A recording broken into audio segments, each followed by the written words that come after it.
Es-tu prête à recevoir le feu du Saint-Esprit? Amen. Acclame le Seigneur de tout ton cœur, dans le nom de Jésus. Amen, amen. Donc, je vais simplement prier. Père éternel des armées, nous voulons te remercier pour ce feu, Seigneur, qui représente la passion. Cette passion, Seigneur Dieu, d'un commun accord avec ton assemblée. Nous voulons, Seigneur Dieu, que tu l'allumes à nouveau, dans le nom de Jésus. Dans le nom de Jésus, parce que tu mérites la gloire. Tu mérites d'être élevé, quoique tu es déjà élevé, Seigneur. Tu as fait tant de choses dans notre vie. Père éternel, interviens dans notre histoire dans le nom de Jésus. Maintenant vient le temps, Seigneur Dieu, de t'écouter. Nous prions, Seigneur Dieu, que nous soyons disposés à t'entendre. Et nous ne voulons pas simplement t'entendre, mais nous voulons également appliquer, Seigneur, ta vérité dans nos vies. Dans le nom de Jésus, afin que tu puisses faire, dans un premier temps, une différence dans nos vies. Mais en même temps, Seigneur, nous voulons partager, Seigneur Dieu, cette passion que tu as déposée dans nos cœurs, cette intervention, Seigneur Dieu, que tu as faite dans notre histoire, dans notre vie, Seigneur Dieu. Nous voulons, Seigneur Dieu, la partager à autrui. Nous te prions ainsi dans le précieux nom de Jésus. Amen et amen. Acclame le Seigneur encore une fois dans le nom de Jésus. Gloire à Dieu. Est-ce que vous êtes prêts à entendre la parole de Dieu? Je ne vous entends pas. Êtes-vous prêts à entendre la parole de Dieu? Amen, amen.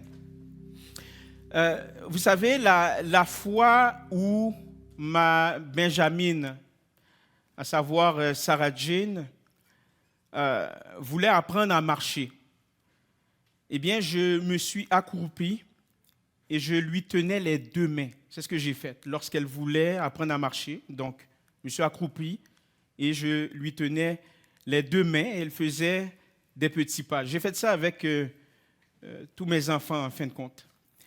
Et à un certain moment, je lui ai lâché les deux mains. Les deux mains, je lui ai lâché.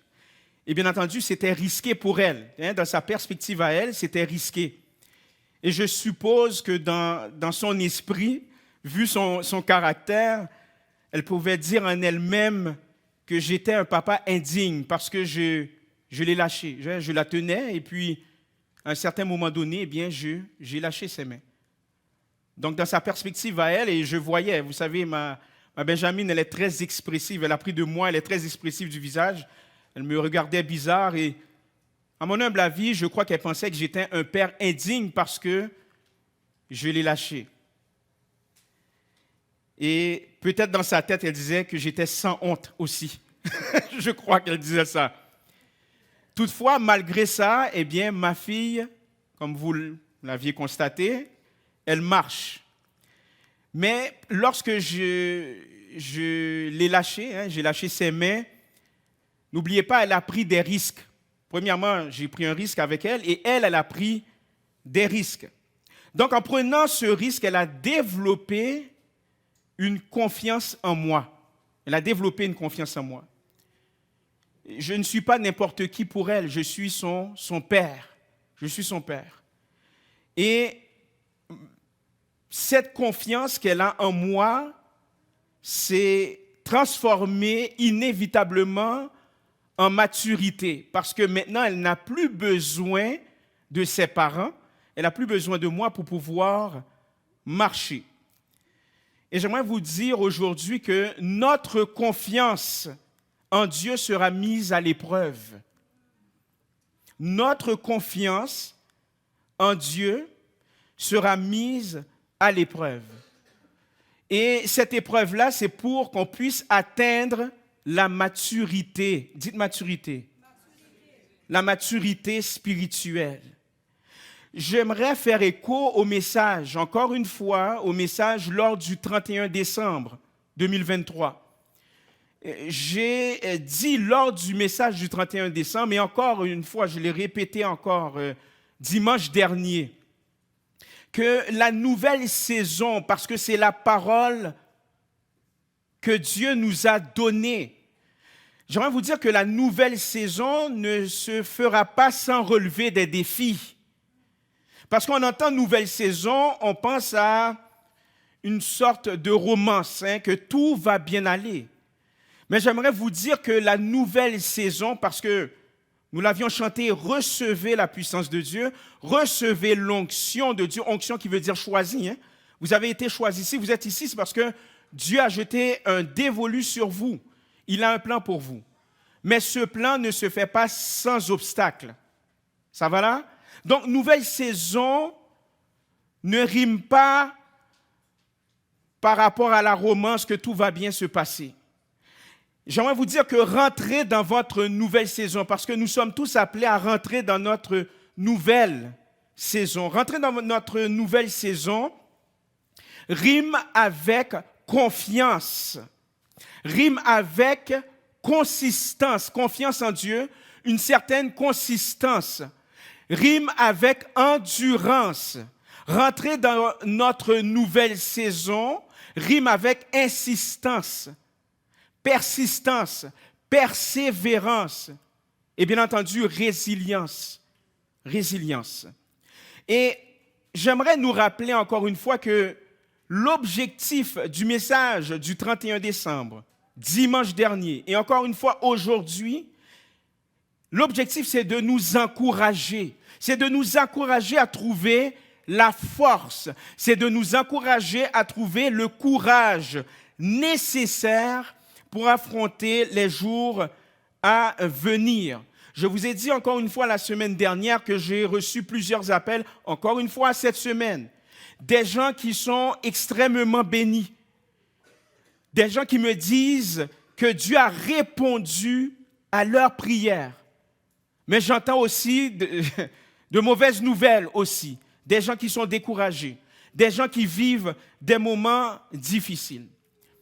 Maintenant, à la lumière de tout ce que je vous ai dit, nous verrons aujourd'hui que le Seigneur peut aussi nous placer délibérément dans une situation de grande menace. C'est ce que nous allons voir aujourd'hui. Aujourd'hui, nous allons découvrir que le Seigneur peut nous placer dans des situations de grande menace, dans des situations de grand danger, dans des situations périlleuses, voire même des situations dangereuses. Et nous pourrions nous retrouver dans une situation où on ne voit même pas d'issue, où on ne voit même pas comment échapper à ces situations. Et c'est là que l'angoisse peut nous envahir. C'est là que la peur, la crainte, le désespoir peut nous envahir. Mais j'aimerais vous dire ceci aujourd'hui. Mais, c'est là que notre foi en Dieu sera mise à l'épreuve. C'est là que notre foi en Dieu sera mise à l'épreuve. J'aimerais vous partager une citation que j'ai concoctée pendant que je cogitais, je priais pour ce message. Vous pouvez le prendre en note.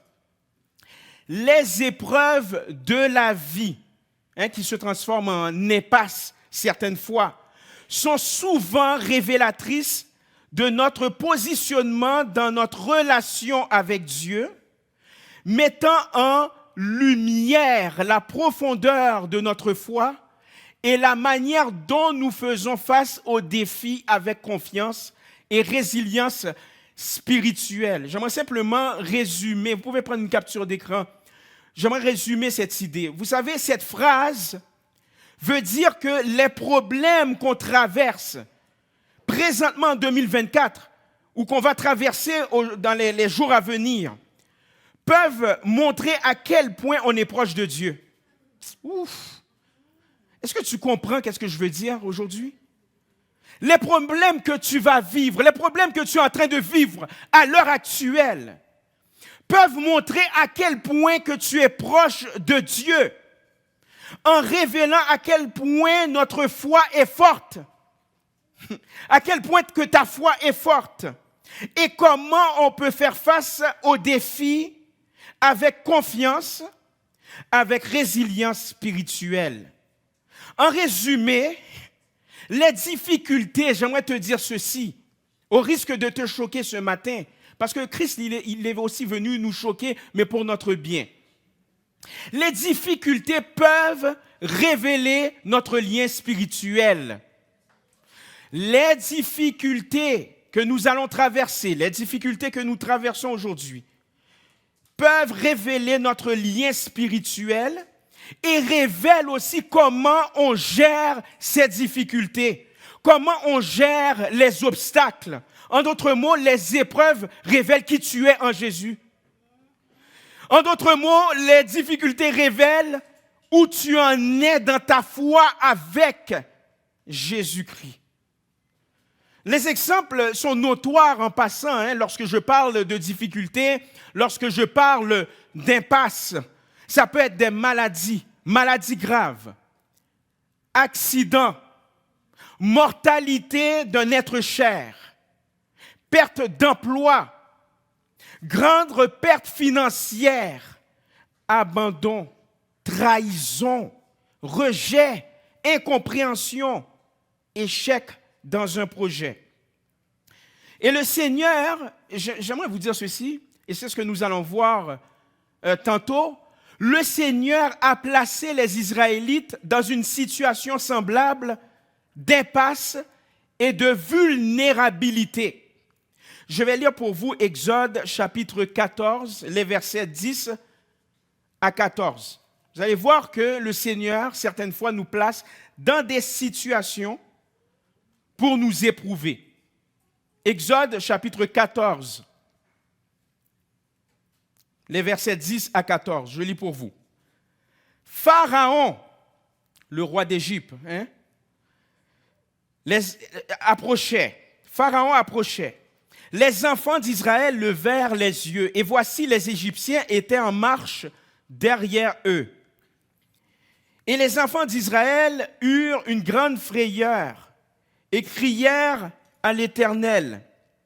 Ils dirent à Moïse, n'y avait-il pas des sépulcres en Égypte, on parle de tombeaux, sans qu'il fût besoin de nous mener mourir au désert? Que nous as-tu fait en nous faisant sortir d'Égypte? N'est-ce pas là ce que nous te disions en Égypte? Laisse-nous servir les Égyptiens, car nous aimons mieux servir les Égyptiens que de mourir au désert. Moïse répondit au peuple, et j'aimerais attirer votre attention ici, ne craignez rien, restez en place et regardez la délivrance que l'Éternel va vous accorder en ce jour. Il y a 3 consignes. Ne craignez rien, restez en place et regardez la délivrance que l'Éternel va vous accorder en ce jour. Car les Égyptiens que vous voyez aujourd'hui, vous ne les verrez plus jamais. L'Éternel combattra pour vous et vous gardez le silence. Pour que vous puissiez bien comprendre la situation de ce récit, quand le peuple de Dieu a quitté l'Égypte, eh bien, ils ont quitté l'Égypte après 400 ans d'esclavage. Dieu ne les a pas dirigés directement vers le chemin le plus court, vers la terre promise. Pas directement, il pouvait le faire par ailleurs. Mais il les a fait faire un grand détour à travers le désert. Et c'est visiblement la marche vers le désert, la marche vers l'obstacle.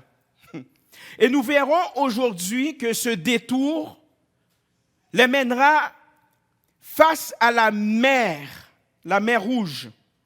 Évidemment, impossible à traverser, ils sont face à la mer, en plein désert, avec comme seule alternative de revenir sur leurs pas. C'était seulement la seule solution pour eux. Ils étaient face à la mer. L'alternative, c'est soit de se noyer ou bien de revenir sur leurs pas. J'aimerais te dire ceci. La seule fois où tu dois regarder en arrière, c'est pour voir ton progrès. La seule fois que tu dois regarder en arrière, c'est aussi pour apprendre de tes erreurs. Pas pour retourner en arrière dans le sens de servir les idoles, les Égyptiens. Tu es appelé à progresser. Maintenant, ce qui va aggraver leur situation, c'est que les Égyptiens vont découvrir qu'ils sont pris au piège. C'est ce qu'ils vont, selon leur perspective à eux, les Égyptiens les voient de loin, ils se sont dit, ah, ils sont pris au piège. Eh bien, ils vont les attaquer en bloquant leur issue. J'aimerais nous rappeler encore une fois que rentrer dans ta nouvelle saison ne se fera pas sans obstacle. Rentrer dans ta nouvelle saison ne se fera pas sans impasse. Certaines fois, lors de l'impasse, nous voulons revenir en arrière. Nous voulons dire, écoutez, j'étais bien dans ma vie de péché. J'étais bien lorsque je ne louais pas le Seigneur. Depuis que je veux faire du ministère, maintenant j'ai des attaques. Bon, laisse faire le ministère. Non. Et nous verrons que Dieu a permis, c'est Dieu qui a permis cela dans la vie des Israélites pour leur formation. Pour leur formation. Et ce que Dieu voulait leur apprendre ce jour-là, il veut aussi nous l'apprendre aujourd'hui. Le Seigneur veut nous apprendre à ne pas avoir peur des obstacles. Je le répète, le Seigneur veut nous apprendre à ne pas être surpris et à avoir peur des obstacles. Tu es appelé à être courageux dans le nom puissant de Jésus. Parce que Jésus-Christ a pris son courage, c'est-à-dire le courage du Seigneur pour affronter la croix. Et ce courage vient de Dieu. Tu es appelé à recevoir, comme nous l'avions chanté, la puissance de Dieu. Tu es appelé à recevoir l'onction de Dieu. Onction qui signifie tu es choisi de Dieu. Accepte ce choix, accepte l'onction de Dieu. Cette onction va t'aider à passer à travers les difficultés de ta vie. Le Seigneur aussi veut nous apprendre à ne pas être surpris lorsqu'on voit des obstacles déjà en 2024, que ça soit sur le plan familial, que ça soit sur le plan du couple, que ça soit sur le plan du travail, de la santé. Le Seigneur aussi veut nous apprendre à avoir confiance en lui. Il veut nous apprendre à lui faire confiance. Maintenant, pour quelle raison Dieu veut nous apprendre à lui faire confiance dans une situation sans issue? Parce que Dieu montre que cette situation, la situation que vous vivez, est en fait une mise à l'épreuve qu'il a lui-même planifiée. Ah. Dieu prolonge, maintenant j'aimerais revenir sur le récit. Dieu prolonge le détour des Israélites qu'il avait entrepris au chapitre 13. Dieu va leur montrer qu'il va toujours les conduire. Malgré le détour, Dieu leur rappelle, écoutez, je vais toujours vous conduire. J'ai toujours, malgré que je vous conduis, j'ai toujours une direction précise. C'est la même chose pour toi. Dieu peut t'amener dans un détour, Dieu t'amène dans une épreuve, mais Dieu te dit qu'il va toujours te conduire. Dieu te dit qu'il connaît la situation précise, qu'il connaît la direction précise du détour, de l'impasse dans ta vie. Et certaines impasses, certains obstacles t'amènent à ta nouvelle saison. Ah oui, je vous le dis, on va entendre des témoignages. On va entendre des témoignages. Et dans ce témoignage, vous allez constater qu'il y a eu des obstacles et ces obstacles les ont amenés à leur nouvelle saison.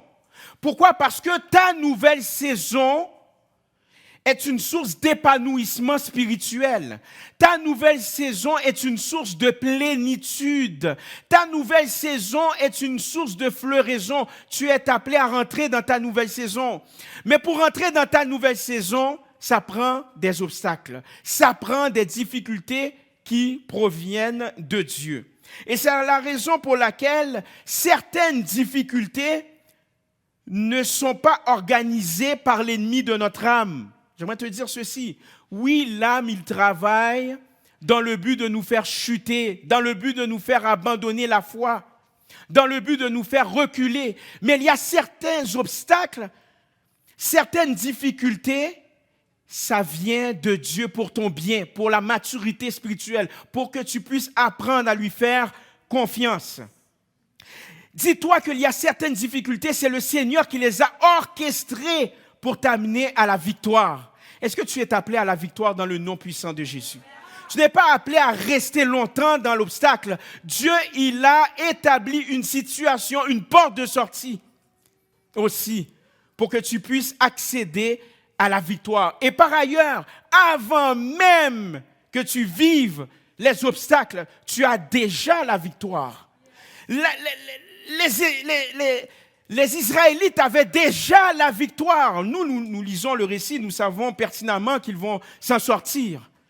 Mais dans le monde spirituel, dans la sphère de Dieu, Dieu savait déjà, Dieu avait un plan bien précis, Dieu avait déjà trouvé la porte de sortie, dans le nom de Jésus. Et lorsqu'on retourne dans le récit, tout se passe comme Dieu l'avait annoncé. Parce que Dieu l'avait annoncé déjà. Il avait annoncé à Moïse. Dieu avait déjà annoncé tout ce qui allait se passer. On constate que les Israélites campent au bord de la mer. On informe le Pharaon de la direction qu'ont pris les Israélites. Le Pharaon ainsi que ses serviteurs, tout d'un coup, regrettent de les avoir laissés partir.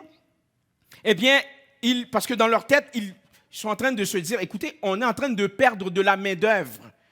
Ce n'est pas bon pour l'économie du pays. Donc, vous voyez qu'il y a des raisons aussi financières, des raisons économiques aussi. Le Pharaon, maintenant, sachant cela, le Pharaon panique et on s'entend que c'est Dieu qui a chauffé la tête du Pharaon pour agir ainsi. Parce que le Dieu l'a annoncé déjà. Le Pharaon va déployer contre eux sa toute-puissance, lui-même à la tête de son armée et de tous ses cavaliers, de tous ses chevaux. Et il va rejoindre maintenant le peuple de Dieu avec sa supériorité et sa force militaire qui est évidente. Voilà pourquoi, mes chers amis, que c'est la consécration qui va te préserver d'être confus. Parce que comment tu peux savoir si c'est une épreuve du Seigneur ou si c'est une attaque de l'ennemi? Donc oui, comment tu peux savoir ça? Mais c'est par le biais de la consécration. Consécration qui veut dire un temps à part avec le Seigneur. Parce que c'est comme ça que tu peux discerner que, c'est l'épreuve de Dieu. Et tu verras que l'Esprit de Dieu, le Saint-Esprit, lorsque tu vis certaines fois des épreuves, le Saint-Esprit de Dieu va te rassurer en te disant, je suis en train de t'éprouver. C'est moi qui ai placé cette situation-là pour voir comment tu vas réagir. C'est moi qui ai placé cette situation-là pour savoir si tu es réellement dépendant de moi. Tu dis à tes amis, tu dis à tes leaders, tu dis à ta famille que tu aimes le Seigneur, que tu es dépendant de lui. Parfait. Je vais mettre une épreuve pour savoir si tu es réellement dépendant de moi. Et le but du Seigneur, ce n'est pas de nous humilier, mais simplement qu'on puisse constater que on n'est pas rendu là où le Seigneur veut que nous soyons rendus. Par conséquent, maintenant, nous allons prendre les dispositions avec l'aide du Saint-Esprit maintenant pour atteindre la vision que le Seigneur a voulu pour nous. Donc, laisse-moi te dire que ça prend le mot de Dieu.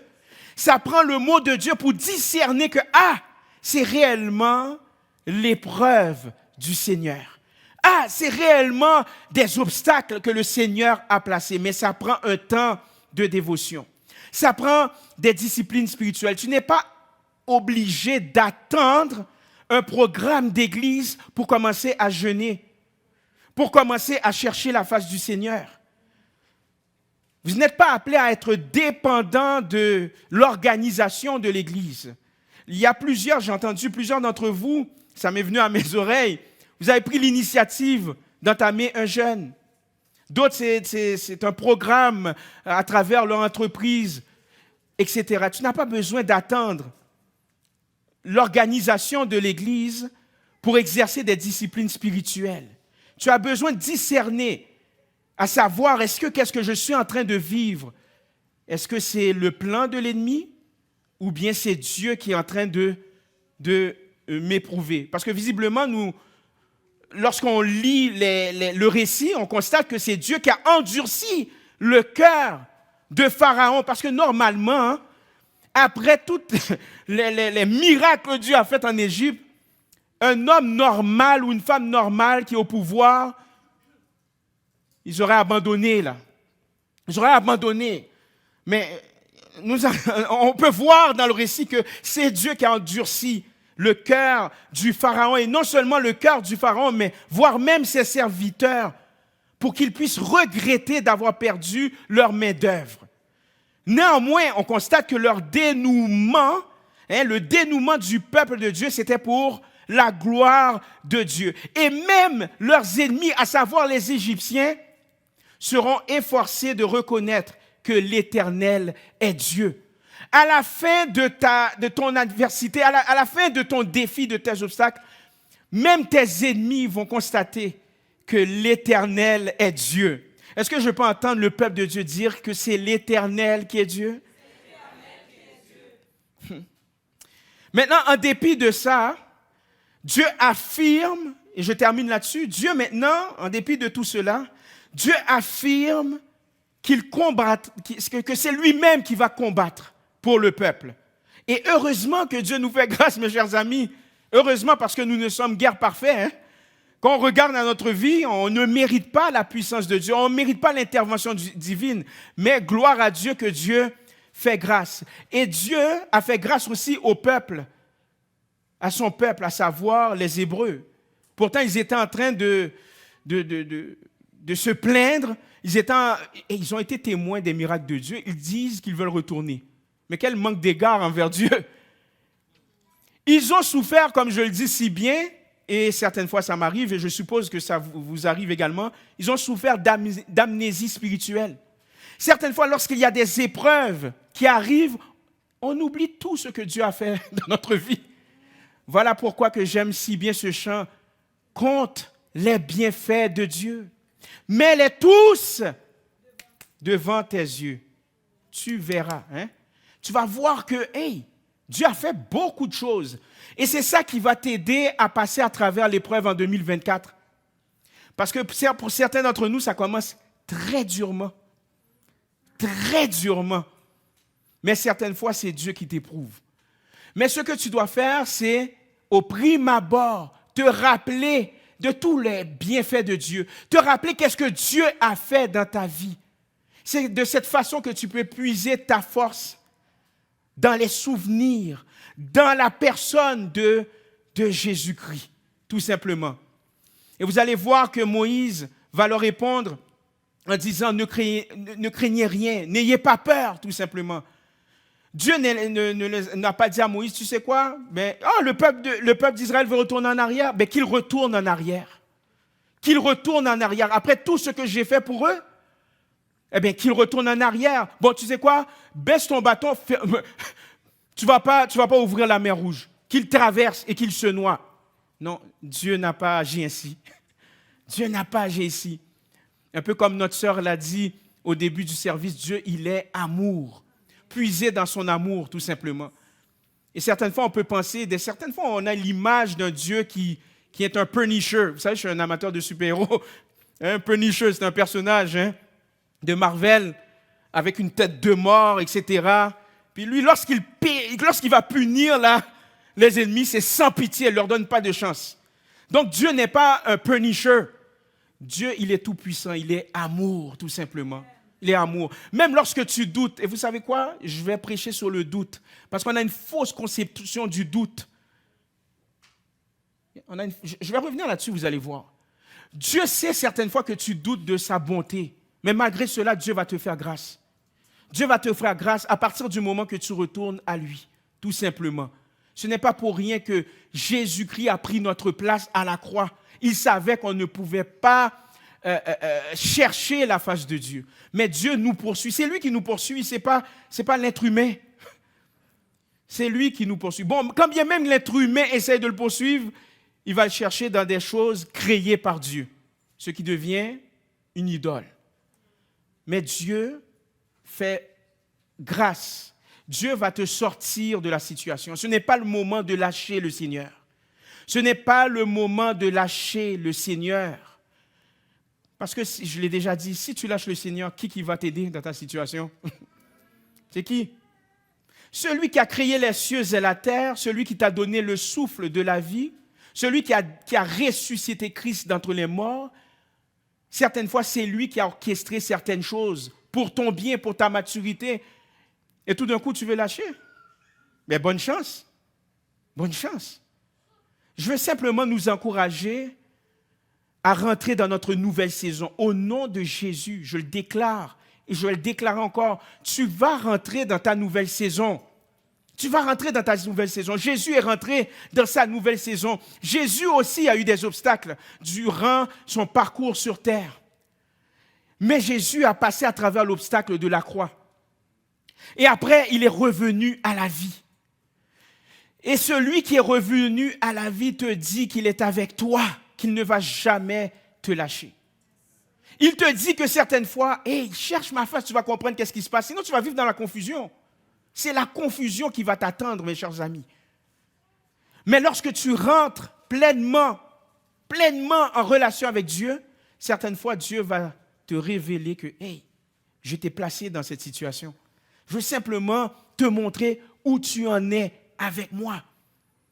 Mais je ne t'ai pas simplement placé dans cette situation pour te décourager. Non, mon but n'est pas de te décourager, mais c'est simplement que tu puisses apprendre à me faire confiance. Et j'ai même arrangé la porte de sortie. Et tu verras, tu rentreras dans ta nouvelle saison. Sois encouragé, Église à mission. 2024, oui, certes, il y aura des victoires. Il y aura des obstacles. Mais au bout du compte, c'est la victoire qui t'attend. Maintenant, lorsque tu vis cette victoire, s'il vous plaît, ne faites pas l'erreur de le garder pour vous-même. Maintenant, parle à celui qui ne connaît pas Dieu. Il fut un temps, je ne connaissais pas Dieu. Dieu avait placé, lorsque j'étais au cégep, des jeunes chrétiens pour me parler de leur histoire, pour témoigner de ce que Christ a fait dans leur vie. Et je voulais en apprendre davantage. Donc, garde pas cette victoire pour toi, pour dire gloire à Dieu, etc. Mais partage cette victoire. Tu sais que tu es placé pour apporter une solution à quelqu'un? Est-ce que tu sais ça? Oublie les mauvaises paroles que peut-être tu as reçues de la part de tes anciens professeurs, de tes parents ou un membre de la famille ou d'un ami ou d'un boss. Tu es la solution à quelqu'un. Tu es la solution pour cette ville également. Mais il y a des gens qui t'attendent. Est-ce que tu comprends? Il y a des gens qui t'attendent. Ils attendent à entendre ton histoire, comment Dieu t'a délivré, comment Dieu t'a sorti du bourbier, tout simplement. Courage dans le Seigneur. Courage dans le Seigneur. Persévère dans le Seigneur. Ne lâche pas le Seigneur, parce que c'est lui qui va te délivrer. Au nom de Jésus. Soyez encouragés au nom de Jésus, Église à mission. Amen.